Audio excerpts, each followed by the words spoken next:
Salut, retour en salle après avoir contemplé la beauté et l'harmonie de la nature dans le cadre de l'exégèse contextuelle et écologique des psaumes. Nous commençons la troisième et la dernière partie de notre cours qui porte sur l'interprétation anthropologique et théologique des psaumes en tant que clameur humaine et parole de Dieu. Vous allez vous rendre compte que la matière va vous sembler plus facile et plus légère à digérer parce qu'on aura quitté déjà le monde de l'étude littéraire et poétique avec ses parallélismes, ses palindromes, ses chiasmes, ses prosopopées. Nous avons déjà quitté aussi le monde de l'exégèse tanaïtique, diachronique, critique, synchronique, canonique, intertextuelle, contextuelle. Nous entrons dans le domaine de l'interprétation. Et aujourd'hui, on va parler de la vision humaine, de la vision anthropologique des psaumes, de la vision anthropologique du psautier. Les psaumes sont des prières en forme de poèmes. Ils sont donc paroles de Dieu, surtout qui font partie du canon biblique.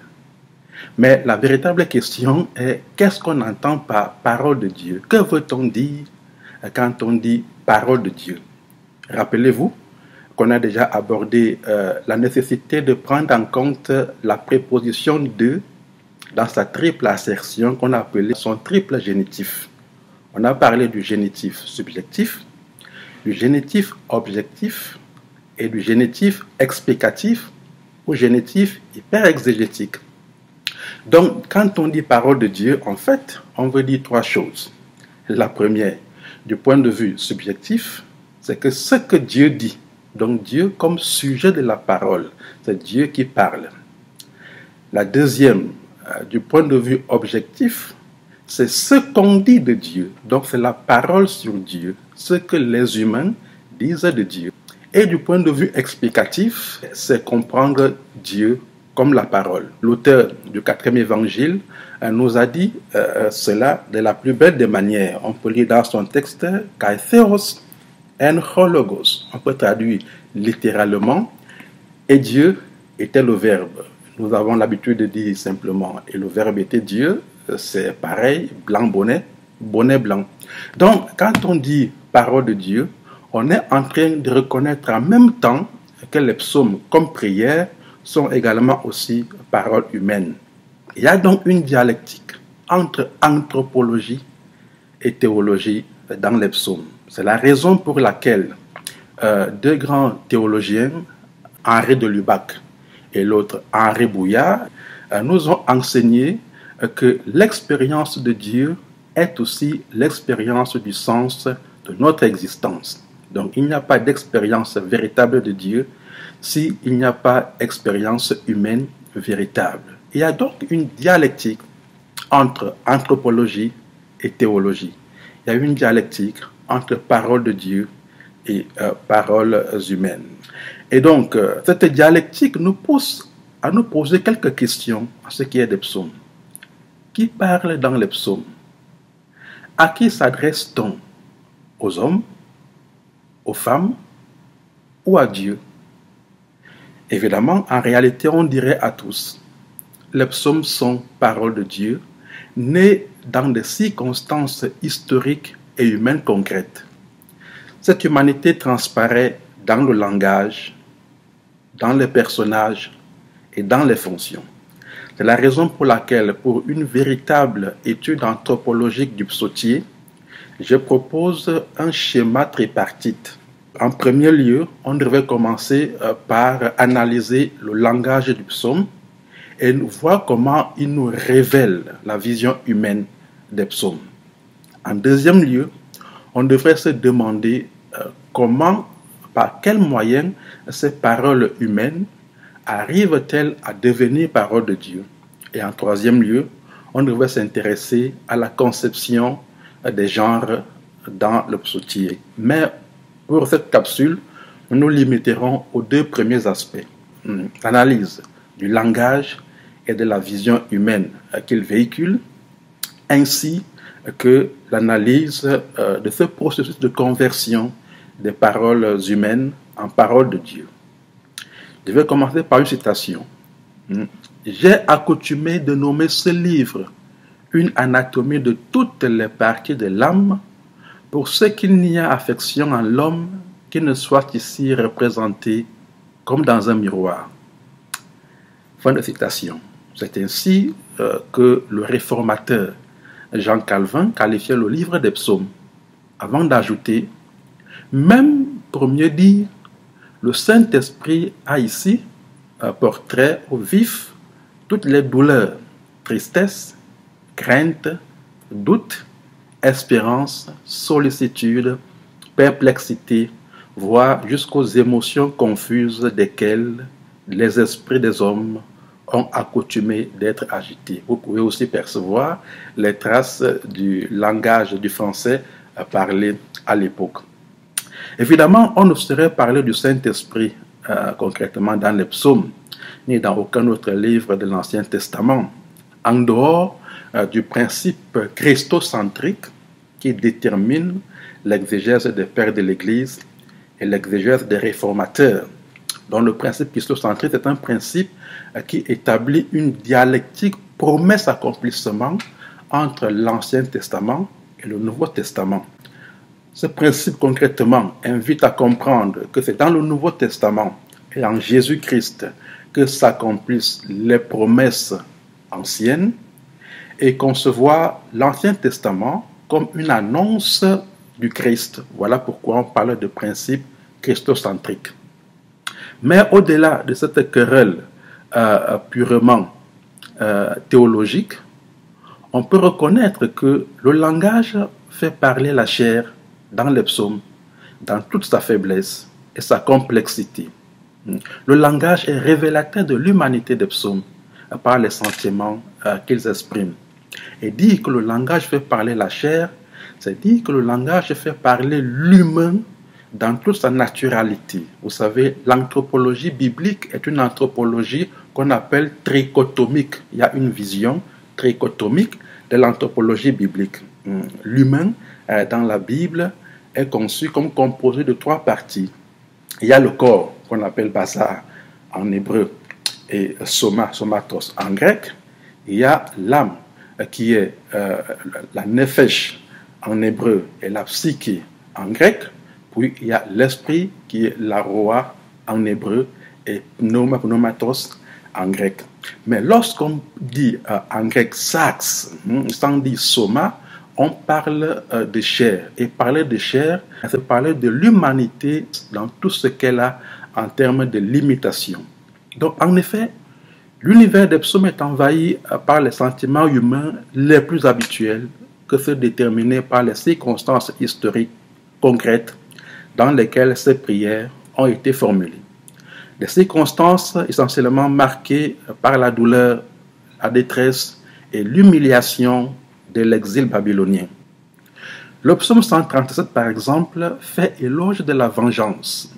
C'est curieux, on peut lire dans le verset 7, « Seigneur, pense au fils d'Édom qui disait au jour de Jérusalem, rasez jusqu'aux fondations. » Et le verset 8, « Fille de Babylone, promise au ravage, heureux qui te traitera comme tu nous as traités. » Au verset 9 dit aussi, « Heureux qui saisira tes nourrissons pour les broyer sur le roc. » On a l'impression de dire, quel langage dur. Y a-t-il un sentiment plus naturel à l'humain que le désir de vengeance?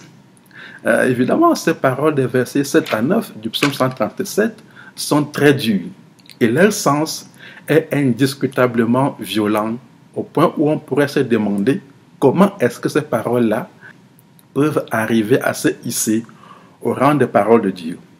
Et pourtant, le psaume 137 est l'un des textes les plus éloquents du psautier. Et cela, probablement, a quelque chose à voir avec la spontanéité de la communication du psalmiste avec Yahvé dans sa clameur.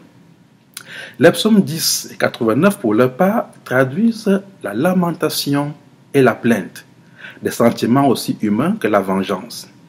Le psaume 10, verset 1 dit par exemple, demande « Pourquoi, Seigneur, rester éloigné et te cacher dans les temps de détresse? L'arrogance de l'impie consume les malheureux ils sont pris aux ruses qu'il a combinées. Donc le psaume 10 s'achève sur un ton de confiance néanmoins. Seigneur, tu as exaucé le désir des humbles, tu rassures le cœur, tu prêtes une oreille attentive pour faire droit à l'orphelin et à l'opprimé. Et plus ce mortel sur terre ne se fera tyran. On pourrait donc dire que la plainte est justifiée par l'acte de confiance final qui atténue la dynamique désespérée du psalmiste. Mais il y a également des psaumes de lamentation où le désespoir est profond. C'est le cas par exemple du psaume 89. On peut lire par exemple au verset 50. « Seigneur, où sont tes bontés d'autrefois? Tu avais juré à David sur ta fidélité. » Le verset suivant dit « Seigneur, pense à tes serviteurs outragés, à tout ce peuple dont j'ai la charge. Tes ennemis l'ont outragé, Seigneur, en crachant sur les pas de ton Messie. » Même s'il y a une doxologie à la fin, parce que quand même le psaume se termine par une doxologie, on peut lire au verset 52, « Béni soit le Seigneur pour toujours, Amen, Amen. » Même s'il y a une doxologie, la doxologie n'atténue pas la lamentation comme dans le psaume 10. La doxologie ici semble faire référence à tout le livre et même à tout le psautier, pas seulement au psaume 89. Le psaume 139 est un exemple d'expression de la haine. Le verset 21 est clair. « Seigneur, comment ne pas haïr ceux qui te haïssent? Comment ne pas vomir ceux qui te combattent? Je les hais d'une haine parfaite, ils sont devenus mes propres ennemis. » On voit bien que le psalmiste commence par se questionner sur l'opportunité de la haine. Et sans attendre la réponse de Dieu, il continue dans son monologue. Il parle à Dieu, il pose la question à Dieu, comment ne pas haïr, mais il ne laisse pas à Dieu le temps de répondre. Il répond lui-même, il tranche et déclare sa haine parfaite. Alors pour comprendre son attitude, il faut remonter au verset antérieur, donc au verset 20. Tes adversaires disent ton nom pour tromper, ils le prononcent pour nuire. Donc ce qui suscite la haine de la part du psalmiste, c'est donc cette forme de malice des ennemis de Dieu qui ne tolèrent pas que des gens ne se limitent pas à haïr Dieu, mais qu'ils utilisent le nom de Dieu pour tromper. Par ailleurs, l'état d'esprit du psalmiste est marqué par des sentiments moins violents que ceux qui précèdent, mais qui jalonnent tout de même la vie des personnes.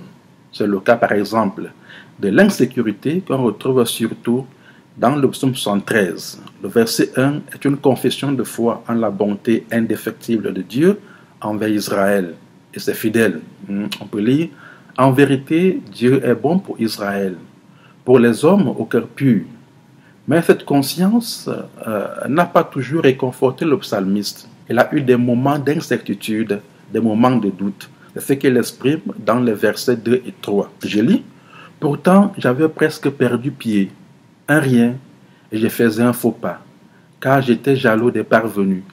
Je voyais la chance des impies. » Donc plus loin, le psalmiste révèle l'ampleur de son incertitude, comme une déception face à ses efforts non récompensés qui frisent presque la dépression.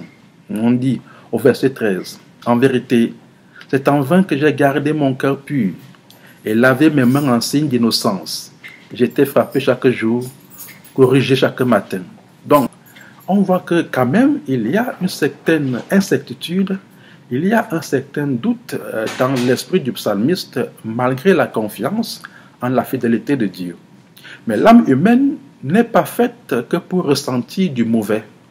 Les sentiments plus positifs sont également humains, comme par exemple l'admiration, comme la foi, la confiance, l'amour et même le repentir.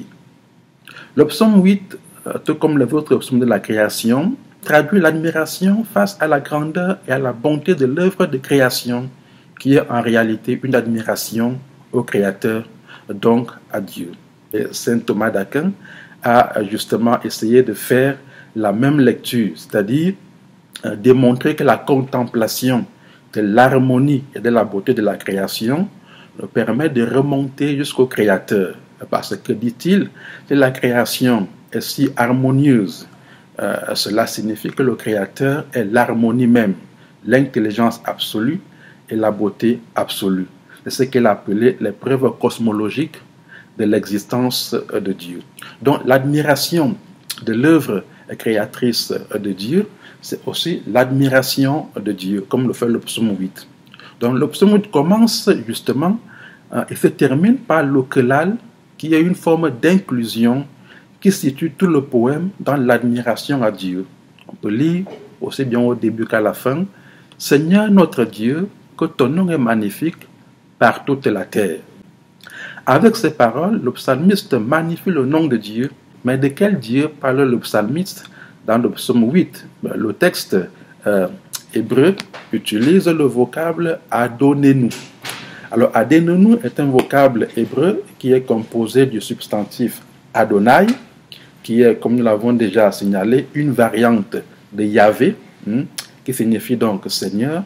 Et puis il y a ce qu'on appelle en grammaire hébraïque le suffixe pronominal, dans ce cas, de la première personne du pluriel, Nenu, qui signifie littéralement de nous. Donc, pour traduire littéralement Adonnez-nous, on devait dire le Seigneur de nous. Mais comme il faut parler bien français, on dit notre Seigneur. Donc, le psaume 8 est une profession de foi en Yahvé, le Dieu d'Israël, mais à travers la contemplation de son œuvre, à travers la contemplation de la création. Entre les deux versets, le psalmiste évoque les motifs de l'admiration. Il admire Dieu pour la grandeur, pour la beauté et l'harmonie de son œuvre. Le psaume 19 va dans le même sens, à la seule différence que ce n'est pas le psalmiste qui admire Dieu, ce n'est pas le psalmiste qui parle, mais le psalmiste fait parler la création. Il fait parler les cieux. Il fait parler la terre. C'est ce que nous avons appelé dans les caractéristiques stylistiques une prosopopée, qui est une forme de personnification des objets. Il dit par exemple au verset 1, « Les cieux racontent la gloire de Dieu, le firmament proclame l'œuvre de ses mains. » Donc c'est la création elle-même qui admire le Seigneur et qui magnifie son Créateur. Au-delà de l'admiration, il y a la confession de foi. Le psaume 23 est l'un des meilleurs témoins de la profession de foi du psalmiste en Yahvé, Dieu d'Israël, vu sous les métaphores de berger et de pasteur. Et comme nous l'avons déjà signalé également, ces métaphores renvoient au contexte vital de l'agriculture. Il faut savoir qu'Israël est passé par 3 phases successives dans son évolution. Au départ, le peuple était essentiellement un peuple de nomades. Donc c'est ce nomadisme que traduit le texte de Deutéronome 26, 5 à 9, qu'on appelle couramment le credo primitif des Juifs. Et qu'est-ce qu'on peut y lire? On y voit que l'auteur dit « Mon père était un araméen errant. Il est descendu en Égypte, où il a vécu en immigré avec le petit nombre de gens qui l'accompagnaient. Là, il est devenu une grande nation, puissante et nombreuse. » Et qui est-ce que l'auteur appelle mon père? Évidemment, c'est Abraham. On sait que Abraham est originaire de Our des Chaldées, qui est au sud de la Mésopotamie. Donc Abraham est d'origine sumérienne. Mais sa première sortie de sa terre n'est pas rattachée à une vocation de Yahvé. Quand il quitte Our des Chaldées pour Haran, en compagnie de son père Téra, de son neveu Lot, de sa femme Sarai, tel que le raconte le livre de la Genèse, au chapitre 11, évidemment, il ne le fait pas en vertu de certaines révélations, mais il le fait en vertu d'un processus normal de nomadisme. Mais c'est une fois arrivé à Haran, qui est au nord, qu'il va donc écouter la parole de Dieu, en Genèse 12, 1 à 5, qui lui dit maintenant que tu es à Haran, quitte ton pays, quitte la maison de ton père et va dans un pays que je te montrerai. Il y a donc une première phase dans la vie du peuple, c'est le nomadisme. La seconde phase vient avec la sédentarisation, lorsque le peuple s'installe, se sédentarise en Canaan. Et là, il développe l'agriculture, l'élevage et le commerce. Et c'est donc à partir de ce moment que vont naître des métaphores liés à l'agriculture, comme le berger, le pasteur. Et la troisième phase est bien sûr la phase de la cité-État qui commence avec la monarchie. Donc tout cela montre que la foi n'est pas un sentiment, la foi est une relation. En dehors du psaume 23, le psaume 139 fait également passer l'admiration dont on vient de parler à la confession de foi authentique. On peut lire « Où m'en aller pour être loin de ton souffle » verset 7. « Où m'enfuir pour être loin de ta face. J'ai gravi les cieux, te voici. Je me couche aux enfers, te voilà. Je prends les ailes de l'aurore pour habiter au-delà des mers.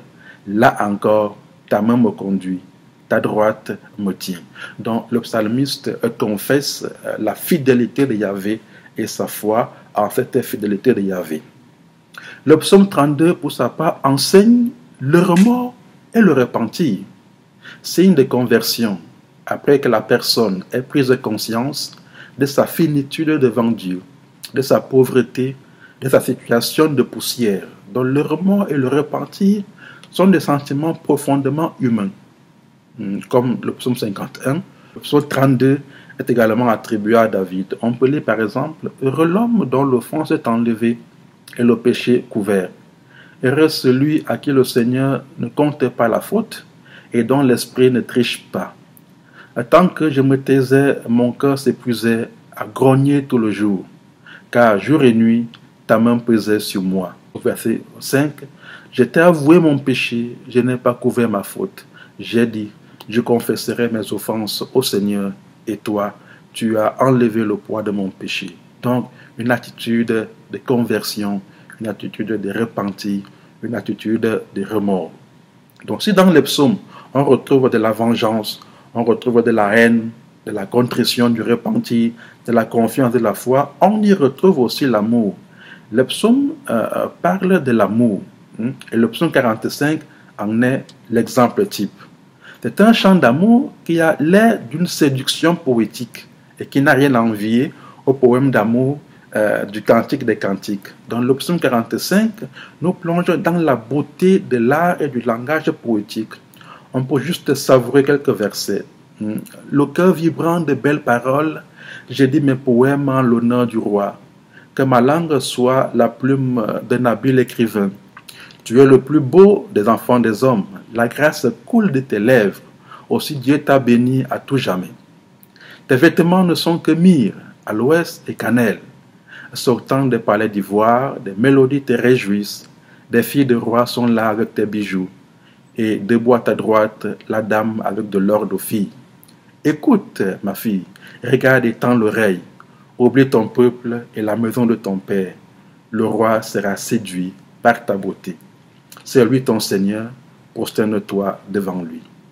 Le psaume chante bien l'amour humain, mais on découvre tout de même que l'amour entre le préféré et la préférée est un symbole pour décrire l'amour entre Dieu et son œuvre, donc l'amour de Dieu pour les humains, pour les personnes. Tous ces sentiments qui précèdent peuvent se répartir en deux catégories. On peut parler des bons sentiments, on peut parler des mauvais sentiments. Mais avant d'être bons ou mauvais, ce sont des sentiments, c'est-à-dire les états d'âme des personnes. Il y a également néanmoins des sentiments neutres, comme le désir d'enseigner ou le désir de mettre en pratique des enseignements.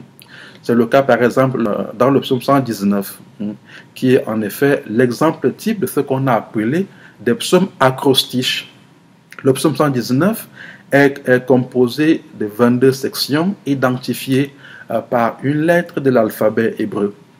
Chaque section contenant 8 versets et chaque vers mentionne l'un des nombreux synonymes des commandements de Dieu. Par exemple, la loi, les dites, les préceptes, les paroles, les chemins, commandements, instructions, sentences, etc.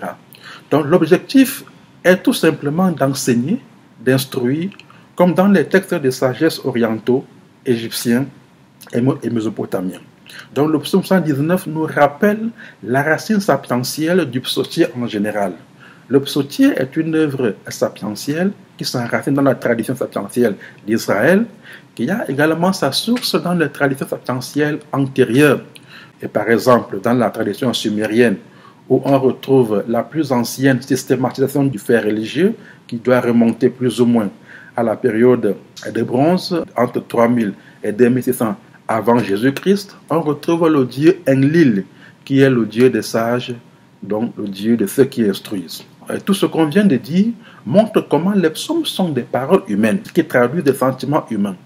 La question est maintenant de savoir comment ces clameurs, ces cris de détresse, ces cris de douleur se convertissent en paroles de Dieu. Le psaume 27 est un exemple de fusion entre clameur humaine et paroles de Dieu, surtout les versets 7 à 8. Déjà, le psaume 27 est attribué à David. C'est un psaume de confiance en Yahvé, Dieu d'Israël, que le psalmiste présente comme lumière, salut et forteresse au verset 1. Voilà pourquoi il dit qu'il n'a pas peur, il ne tremble pas, parce que Yahvé est sa lumière, Yahvé est son salut, Yahvé est sa forteresse. Mais les versets qui nous intéressent sont les versets 7 à 8. Et que disent-ils? On va lire: Seigneur, écoute mon cri d'appel. Pitié, réponds-moi. Mon cœur m'a redit ta parole, cherchez ma face. C'est ta face que je cherche, Seigneur. Dans ces deux versets, quelquefois on peut se demander qui parle entre le psalmiste et Dieu. Et à qui parle-t-il? Dans le verset 8 concrètement, le psalmiste dit que son cœur lui a dit la parole de Dieu. Est-ce le cœur qui parle ou Dieu qui parle dans le cœur du psalmiste? Cette question à elle seule montre comment paroles humaines et paroles divines fusionnent dans le cœur de la personne. Dit d'une autre manière, c'est Dieu qui parle, mais il parle dans et par le cœur de la personne. Par ailleurs, l'expression « chercher ma face » est une reprise de Osée 5.15 et de Amos 5.4. On comprend alors que le cœur du psalmiste lui rappelle la parole de Dieu annoncée par les prophètes. Voilà pourquoi le cœur du psalmiste devient le siège d'un autre oracle divin, tout comme les oracles prophétiques. Donc, de même que c'est Dieu qui parle par la bouche du prophète, de même aussi, c'est Dieu qui parle dans le cœur du psalmiste. La parole du psalmiste, son cri, son angoisse, sa détresse, ses joies, deviennent alors aussi parole de Dieu, tout comme la parole du prophète est parole de Dieu. Voilà pourquoi les psaumes sont clameurs humaines et paroles de Dieu. Comme nous l'avons dit, il nous resterait une troisième section qui consisterait à nous interroger sur la conception des genres dans le psautier. Mais nous laissons cela dans le cadre d'un travail personnel et individuel et que chacun peut essayer d'entreprendre. Ce qu'on vient de faire montre à suffisance que, étant des prières, étant parole de Dieu, les psaumes traduisent à travers le langage des sentiments humains qui nous révèlent donc l'humanité des psaumes. Et pour conclure, l'expérience divine ne peut pas être aussi profonde que lorsqu'elle est en même temps expérience du sens de notre existence. Bon travail.